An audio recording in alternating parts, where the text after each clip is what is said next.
Reactions continue as the 7-day nationwide strike called by organized labor in Nigeria to press on the federal government to reconvene the tripartite committee on minimum wage enter day 3. Chairman of the Academic Staff Union of Universities, ASU, University of Lagos chapter, Dr. Dele Ashiru is of the opinion that the labor should move the struggle further to a redistribution of the nation's commonwealth. What we need in this country, and that's my recommendation to Labour, is to move the struggle a little bit further for a redistribution of the wealth of this country. A situation where you have a large number of people who don't have and a few people who have and care less about the majority. Such a society can never develop. Another educationist, Dr. Ngozi Okafor, also of the University of Lagos, however, disagrees with the strike action specifically for the negative academic effect it will have on students. As far as I'm concerned, if my paper is not written before you people go on strike, I'll make sure the students stay behind. I'll give them my paper. I will invigilate them. Take my paper. I will not go on strike with you people. So he started laughing.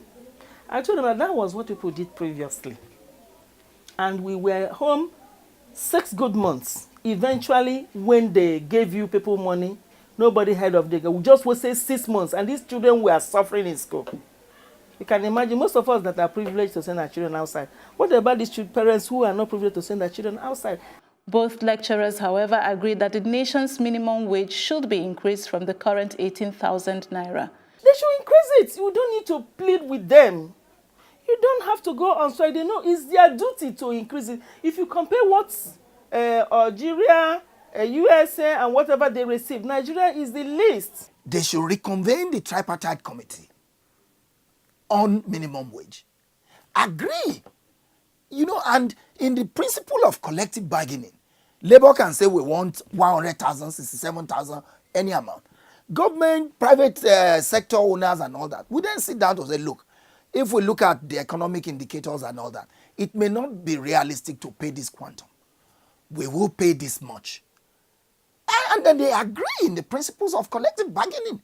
But to continue to pay 18,000 naira as minimum wage in Nigeria today is not only criminal, it is unfeeling, it is callous, it is wicked, it is irresponsible of the state. It is hoped that the federal government will do the needful and address the issue of minimum wage once and for all to avoid long-term damage on the country's economy and polity.